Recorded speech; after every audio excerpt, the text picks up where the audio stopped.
یہ لو میرا قرآن، یہ لو میری سنت۔ کچھ عرض کروں گا انشاءاللہ۔ اللہ تبارک و تعالی ہماری مجلس کو قبول فرمائے اور اس کا ثواب حضرت مولانا مفتی محمود رحمۃ اللہ علیہ کو عطا فرمائے، اور ہمیں ان کی روایات کو باقی رکھنے کے لیے کچھ نہ کچھ کرتے رہنے کی توفیق سے نوازے۔ حضرت مفتی صاحب رحمۃ اللہ علیہ کے بارے میں گفتگو کے 20 پہلو مجھے ان کے ساتھ کچھ وقت گزارنے کا موقع ملا ہے، الحمدللہ میں اسے اپنے لیے سعادت سمجھتا ہوں۔ میں ان میں سے 2-3 پہلوؤں پر مختصراً کچھ عرض کرنا چاہوں گا۔ یہ ہمارے لیے آج سبق ہے کہ ہم نے آج کے ماحول کو ڈیل کیسے کرنا ہے۔ وہ سیاستدان بھی تھے، وہ ملک کے بڑے مفتی بھی تھے، وہ عالم دین بھی تھے، شیخ الحدیث بھی تھے، ان کے مختلف میدان تھے کام کے، اور ہر میدان میں صف اول میں تھے وہ۔ لیکن میں آج 2-3 واقعات عرض کرنا چاہوں گا کہ انہوں نے اپنے ماحول کو ڈیل کیسے کیا۔ ہمارا نفاذ اسلام کے حوالے سے بیوروکریسی سے سامنا ہے، مفتی صاحب نے کیسے ڈیل کیا۔ ہمارا پولیٹیکل پارٹی سیاسی جماعتوں کے ساتھ واسطہ رہتا ہے، حضور نے کیسے، مفتی صاحب نے کیسے ڈیل کیا۔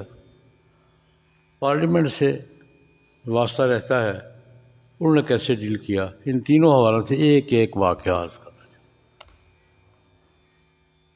سن 70 کے الیکشن میں، جو متحدہ پاکستان کے الیکشن تھے، جس کے بعد پاکستان تقسیم ہو گیا تھا، بدقسمتی ہماری، اور پھر مغربی پاکستان، مشرقی پاکستان الگ ہو کر بنگلہ دیش بن گیا تھا، اور مغربی پاکستان پاکستان کے نام سے موجود تھا۔ اس میں سن 72 میں حضرت مولانا مفتی محمود قدس اللہ سرہ العزیز سرحد کے صوبہ سرحد کہلاتا تھا، آج کل کے پی کے کہلاتا ہے، اس کے وزیر اعلیٰ بنے۔ اس کی تھوڑی سی کہانی عرض کروں گا۔ 70 کے الیکشن میں صوبہ سرحد موجودہ کے پی کے، اس کا صوبائی ایوان 40 ممبروں پر تھا، صوبائی اسمبلی 40 ممبروں پر موقوف تھی، مشتمل تھی۔ جمعیت علماء اسلام نے 4 سیٹیں جیتی تھی، 40 میں سے 4، 2 آزاد مل گئے تھے ہمیں، 6 ہو گئے، 4 جیتی تھی، 2 آزاد آ گئے تھے۔ مولانا عبدالباقی صاحب آزاد جیتے تھے کوستان سے، اور حق نواز صاحب یہ آزاد جیتے تھے، 2 آزاد آ گئے تھے اور 4 جیتے تھے، 40 میں سے 6۔ سوال یہ پیدا تھا وزیر اعلیٰ کیسے بن گئے تھے، سوال پیدا ہوتا ہے۔ اور وہاں سامنے عبدالقیوم خان بھی بیٹھے ہوئے تھے، عبدالولی خان بھی بیٹھے ہوئے تھے، یہ وزیر اعلیٰ کیسے بن گئے؟ تاریخ کا سوال ہے۔ کیسے کیا ہوا تھا کہ 40 کے ایوان میں عبدالولی خان مرحوم کی موجودگی میں، عبدالقیوم خان کی موجودگی میں، اسلم خٹک جیسے لیڈروں کی موجودگی میں ایک مولوی صاحب وزیر اعلیٰ بن گئے تھے، کیسے بنے؟ یہ کہانی عرض کر دوں۔ صوبہ سرحد کی سیاست میں تقابل تھا خان عبدالقیوم خان کا اور خان عبدالولی خان کا۔ پچھلا پس منظر یہ تھا، آمنے سامنے پارٹی ٹکراؤ بھی تھا، شخصی ٹکراؤ بھی تھا، ایک دوسرے کے لیے دوسرے کو قبول کرنا مشکل تھا۔ عبدالقیوم خان کی غالباً 13 سیٹیں تھیں، اور عبدالولی خان کی 14 تھی۔ کسی تیسرے گروپ میں ساتھ ملنا تھا، ان میں سے کسی نے بن جانا تھا، دونوں کو سپورٹ کی ضرورت تھی۔ دونوں آمنے سامنے، پچھلا پس منظر یہ تھا کہ عبدالقیوم خان آئے تو عبدالولی خان کی خیر نہیں، عبدالولی خان آئے تو عبدالقیوم خان کی خیر نہیں، پچھلا ماحول یہ تھا۔ جمعیت علماء اسلام نے محسوس کر لی یہ ہے وقت کے فائدہ اٹھانا. یہ کیا کہتے ہیں اس کو؟ وقت سے فائدہ اٹھانا. ماحول جدھر ہم جائیں گے وہ بنے گا. یہ تقریباً پوزیشن بن گئی تھی کہ جمعیت علماء اسلام اکثریتی پارٹی نہیں تھی لیکن بیلنس پاور ان کے ہاتھ میں. انہوں نے جدھر جانا تھا ادھر حکومت جانی تھی. جمعیت علماء اسلام کی میٹنگ ہوئی کیا کرنا ہے. انہوں نے شرط لگا دی کہ ہم اس کا ساتھ دیں گے. یعنی وزیر اعلیٰ کا تو تصور بھی نہیں تھا. یہ تھا کہ بیلنس پاور ہمارے پاس ہے جدھر جائے گا وزیر اعلیٰ بنے گا. کہ آنے والے دستور ساز اسمبلی میں بھی ہم ہیں تو دستور میں اسلامی حوالوں سے ہمارے موقف کی تائید کرے گا جو گروپ ہم اس جو دستور سازی میں اسلامی حوالوں سے ہمارے موقف کی تائید کرے گا ہم اس کے ساتھ. اللہ کی قدرت دونوں نے منظور کر لیا.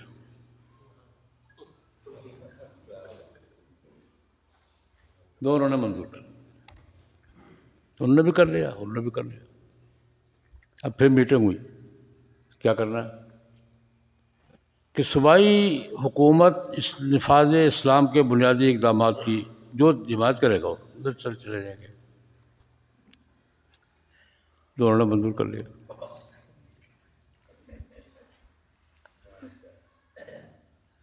اب تیسرے مرحلے پر جمعیت علماء اسلام کی صوبائی پارلیمانی پارٹی کی میٹنگ ہوئی. یہ طے کیا کہ ٹھیک ہے جو ہمیں وزارت اعلیٰ ہمیں دے گا ہم اس کا ساتھ دیں گے. دونوں نے منظور کر لیا.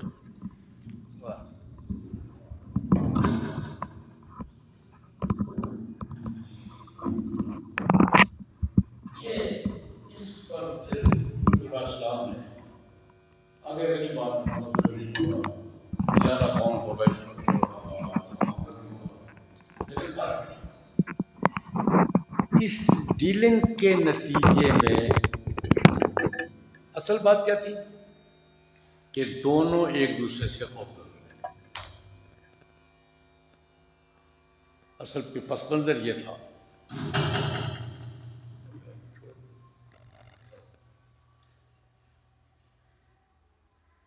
ان 2-3 میٹنگوں کے بعد یہ طے ہوا کہ مفتی صاحب وزیر اعلیٰ بنیں گے. نہیں ہے جمعیت علماء اسلام کا نمائندہ وزیر اعلیٰ بنے گا. جمعیت علماء اسلام نے مفتی محمود صاحب کا نام لیا وزیر اعلیٰ بن گیا. مفتی صاحب صوبائی اسمبلی کے ممبر نہیں تھے.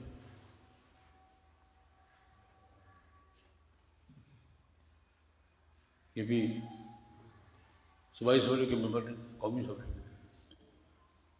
دستور میں گنجائش ہوتی تھی وہ عبوری آئین تھا 73 کا آئین بھی بننا تھا. یہ ہوتی ہے کہ اگر ایک آدمی ایوان کا ممبر نہیں ہے اب بھی ہے گنجائش پارلیمانی پارٹی اس کو اپنا لیڈر چنے وزیر اعلیٰ کے طور پر تو وزیر اعلیٰ بن سکتا ہے لیکن 6 مہینے کے اندر اس کو کسی حلقے سے منتخب ہونا پڑتا ہے. یہ ہوتا ہے. یہ میں نے پہلی کہ یعنی سیاسی ڈیلنگ کسے کہتے ہیں. 40 کے ایوان میں 6 ممبروں کے ساتھ جناب مفتی محمود نے حکومت بنائی اور وہ حکومت اگر بلوچستان کی حکومت کی برطرفی پر استعفیٰ نہ دیتے تو 2-4 سال چل سکتی. وزیر اعلیٰ بن گئے. یہ تو میں نے کہا کہ سیاسی حالات سے سیاسی پس منظر سے فائدہ اٹھا کر راستہ نکالنا سیاست میں یہی ہوتا ہے. سیاست میں کیا ہوتا ہے یہ. اچھا اب وہ وزیر اعلیٰ بنے تو جو اقدامات ہمارے احمد حسن زید صاحب بھائی یہ دکھلائے گی تم کو اب راہ جنت. شراب بنانا شراب پینا شراب پیش کرنا شراب پلانا جرم ہے اس کو قابل سزا اور قابل دست اندازی یہ پولیس جرم قرار دے دیا گیا، یہ اس پر تھوڑا پھٹا پڑ گیا بیوروکریسی۔ پاکستان نے بیوروکریسی کو کیسے ڈیل کیا؟ شراب پہ پابندی لگا دی، وفاق میں گورنمنٹ ہے بھٹو صاحب کی، صوبے میں مفتی صاحب کی، اور حکومت اصل میں کس کی ہوتی ہے؟ بیوروکریسی کی۔ وفاقی وزارت خزانہ سے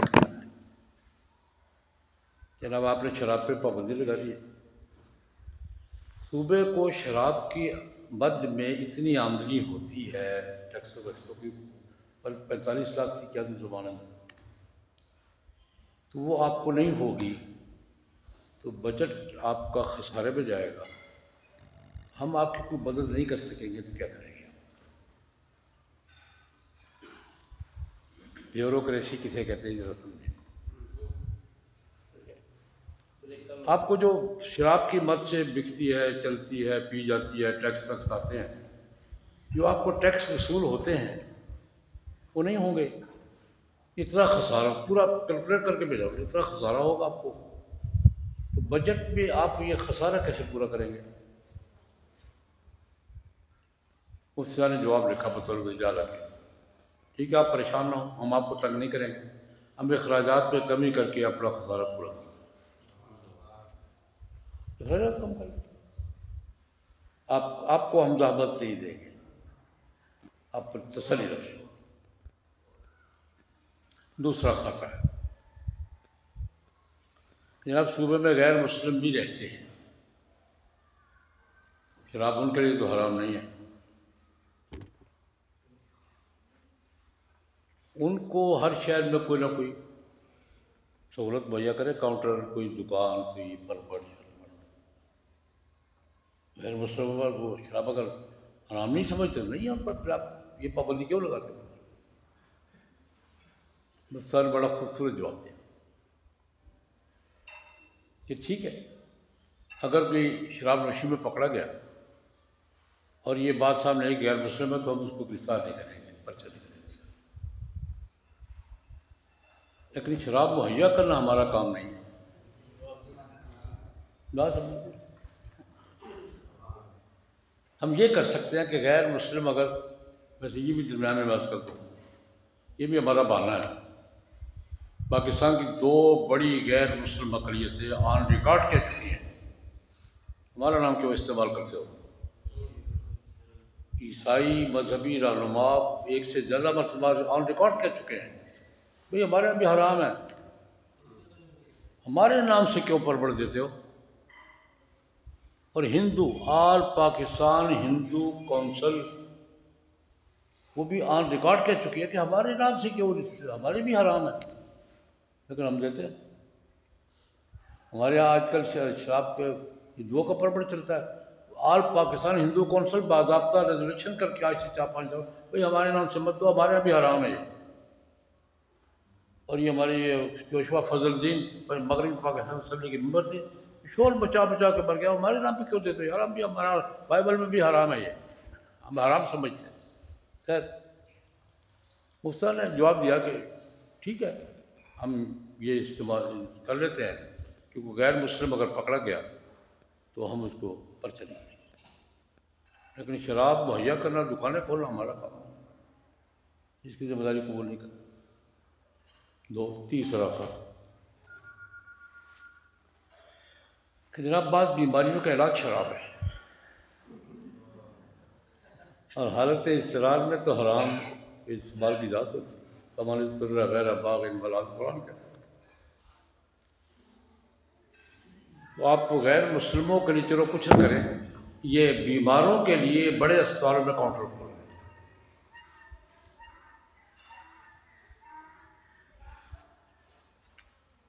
ہم پتہ نہیں کیا کرتے، لیکن مفتی نے کیا کیا، ہیلتھ سیکٹری کی سربراہی میں ایک میڈیکل بورڈ بٹھا، پشاور میڈیکل کالج کا پرانا نام کیا خیبر میڈیکل کالج ہے کیا ہے، بلکہ میڈیکل کالج کے پرنسپل، ہیلتھ سیکٹری اور 3-4 ڈاکٹر اور کمیٹی بنا لی۔ اضطرار کسے کہتے ہیں؟ قرآن پاک حالت اضطرار میں حرام کی اجازت دیتا ہے؟ اضطرار کسے کہتے ہیں؟ جان کا خطرہ ہو متبادل کوئی نہ ہو. اضطرار سے جان کا خطرہ ہو اور متبادل کوئی نہ ہو. میڈیکل بورڈ بٹھا دیا کہ بھئی کوئی ایسی بیماریاں تلاش کر دو جن میں جان کو خطرہ ہو اور متبادل کوئی نہ ہو. انہوں نے 2-3 میٹنگیں کی، انہوں نے رپورٹ دے دی کہ ایسی کوئی دنیا میں بیماری ہے، ایسی کوئی بیماری نہیں ہے کہ جس میں جان لیوا ہو اور شراب کے علاوہ علاج کوئی. وہ رپورٹ مصر اوپر بھیجی، یہ ایسی کوئی بیماری تو بتا دو. میڈیکل بورڈ نے کہتا کوئی ایسی بیماری نہیں. اس کے بعد وہ حکومت ہی ختم ہو گئی. لیکن میں عرض کرتا ہوں کہ ڈیلنگ، میں نے کیا بنیادی بات کی ہے، ڈیلنگ کیسے، ہم پتہ نہیں کیا کیا کرتے، لیکن انہوں نے کس طریقے سے ڈیل کیا اور اپنے آرڈر میں کوئی نرمی پیدا اپنے دور میں نہیں ہونے دی. ایک تیسرا واقعہ تھا یہ. اس کے بعد 73 کا دستور بنا ہے، ہم اس کا ذکر کرتے ہیں. 73 کے دستور میں حکمران پارٹی کون تھی؟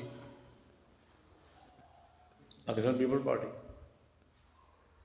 اور پاکستان پیپل پارٹی کا منشور کیا تھا؟ اسلامی سوشلزم. یہ سوال اب تک قائم ہے. اپوزیشن کے ممبر کتنے تھے؟ 3 پارٹیاں تھیں، 3.5 پارٹیاں تھیں. جمعیت علماء اسلام کے ساتھ تھے، JUP کے ساتھ تھے، جماعت اسلامی کے 4 تھے، اور مولانا ظفر احمد انصاری ایک آزاد گروپ تھا. ٹوٹل برابر 30-35 ممبر تھے.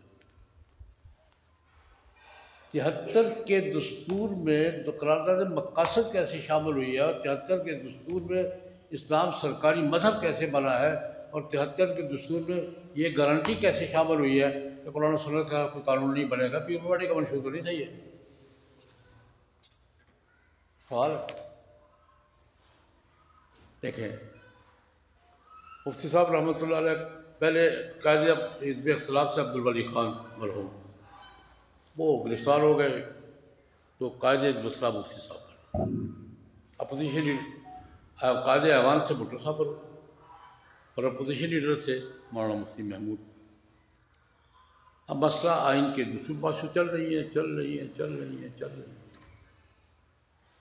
ایک تو ایسا ہوا کہ انہوں نے اپوزیشن کے کارکنوں کو ممبران کو اٹھا کر اسمبلی سے باہر پھینک دیا. اپوزیشن نے بائیکاٹ کر دیا. اپوزیشن نے پوری پارلیمنٹ کا کہ جب تک ہمارے یہ مطالبات پورے نہیں ہوں گے ہم اسمبلی میں نہیں جائیں گے. بائیکاٹ کرتی ہیں. اس بائیکاٹ میں پھر پوزیشن یہ بن گئی، بلوچستان سے 4 اسمبلی کے ممبر سے جو منتخب ہوئے تھے، 3 نیب کے تھے، 1 جمعیت کا تھا. رنجو صاحب تھے، ہیربرٹ بری تھے، اور ایک بلوچ صاحب تھے کوئی. ہمارے مولانا عبدالحق صاحب تھے لولائی والے. بلوچستان کی ٹوٹل نمائندگی 4 اسمبلی کے ممبر منتخب ہوئے. نیب کا ہمارے ساتھ معاہدہ تھا، جس معاہدے پر ہم نے استعفیٰ دیا تھا کہ دستور سازی میں اسمبلی میں اسلامی دفعات پر ہم ہمارا ساتھ دیں گے. بائیکاٹ وہ بھی شریک ہیں. بائیکاٹ سے پوزیشن یہ بن گئی کہ بلوچستان ٹوٹل باہر ہے.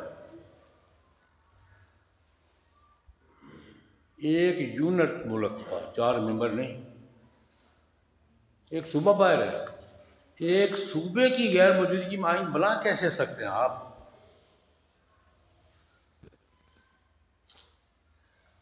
سمجھ آئی؟ کم از کم ایک ممبر تو ہو نا.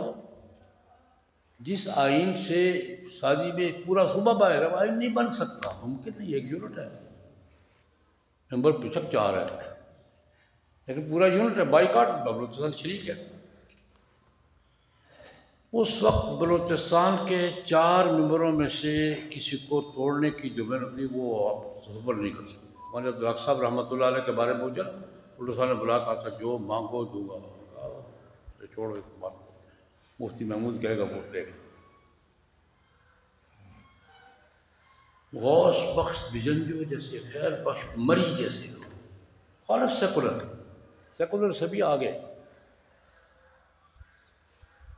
ان کو تقاضا کہ جناب ہمارا معاہدہ ہے جے یو آئی، مفتی محمود کہے گا تو ووٹ دیں گے۔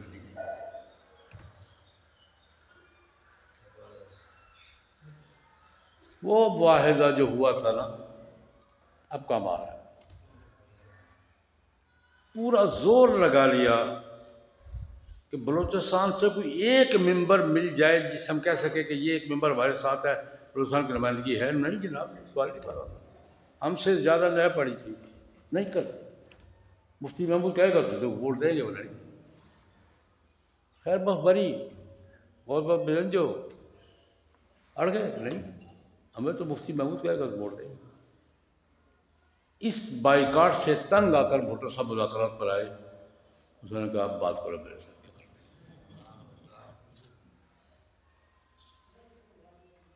بلوچستان کے پورے صوبے کی غیر موجودگی میں دستور بن نہیں سکتا تھا، ایک پورا یونٹ باہر تھا۔ اس دباؤ پر مفتی صاحب مذاکرات پہ آئے ہیں، اور پھر رضا مقاصد بھی آئی ہے، پھر اسلام سرکاری مذہب بھی آیا ہے، پھر سب کچھ آیا ہے۔ یہ میں ڈیلنگ بتا رہا ہوں کہ مفتی صاحب نے اپنے زمانے میں اسٹیبلشمنٹ سے ڈیل کیسے کیا ہے، پارلیمنٹ سے ڈیل کیسے کیا ہے، اور سیاسی پارٹیوں سے ڈیل کیسے کیا ہے۔ آج ہم سارے کام دھکے سے کرنا چاہتے ہیں، دھکے سے نہیں ہوتے۔ کچھ عقل، کچھ فراست، کچھ راستہ۔ بل میں نے یہ 3 واقعات عرض کیے ہیں۔ یہ ہے کہ ہمیں مفتی محمود صاحب کے طرز سیاست، طرز حکمرانی اور ان کی ڈیلنگ، اس سے بہت کچھ سیکھنا چاہیے، اور یہی ہماری ضرورت ہے۔ سب سے زیادہ ملک کی قومی سیاست میں اگر ہم کوئی رول اپنا باقی رکھنا چاہیے، اس وقت میں آخری بات عرض کروں گا، اس وقت میرے نزدیک سب سے بڑا مسئلہ یہ ہے، میں مولانا فضل الرحمان صاحب کو خراج تحسین پیش کرتا ہوں۔ وہ واحد آدمی ہے جس نے قومی سیاست میں دینی نمائندگی کو قائم رکھا ہوا ہے۔ آج بنیادی جھگڑا یہ ہے کہ قومی سیاست میں دین کی نمائندگی کرنے والا کوئی آدمی رہنا ہے یا نہیں رہنا، کوئی باقی رہا ہے؟ اور کراچی میں جو علماء کچھ گھیر لیا، اب مولانا فضل الرحمان کی حمایت کریں مل کر رہا ہوں۔ مجھے بھی بہت سے اختلافات ہیں، چاہیے اختلاف ہونا مسئلہ نہیں، بہت سی باتیں میں جا کے لڑ لیتا ہوں، یہ کیا کیا ہے، میں جا کے بھی لڑ لیتا ہوں، یہ کیا کیا، لیکن میرا ایک سوال کا جواب دو۔ پاکستان کی قومی سیاست میں دینی نمائندگی کا آج سے 20 سال پہلے کیا تناسب تھا؟ آج کتنے لوگ باقی رہ گئے ہیں؟ تکڑا ہے، اس کو تو باقی رہنے دو، یا باقی باتیں مت چھیڑو، تمہاری نمائندگی ہے۔ دوسری بات میں نے ان سے کہی، کراچی میں کچھ دوستوں نے گھیرا مجھے، میں نے کہا جو باتیں مولانا فضل الرحمان کر رہا ہے یہ ضروری ہے، یہ ضروری ہے۔ میں نے کہا اور کوئی کر رہا ہے؟ نہیں۔ میں نے کہا اس کو تو کرنے دو، غریب کو چھوڑو باقی باتیں۔ لیکن میں یہ عرض کرتا ہوں، میں نے مفتی صاحب کا طرز سیاست اور ڈیلنگ آپ کو بتائی ہے، یہ ہمارے لیے مشعل راہ ہے، آج بھی ہے، آئندہ بھی رہے گی، اور یہ بیدار مغزی کی علامت ہے کہ معاملات کو ڈیل غصے سے یا دباؤ سے نہیں ہوتا، معاملات کو ڈیل تکنیک سے کیا جاتا ہے۔ اللہ پاک ان کے درجات بلند فرمائے۔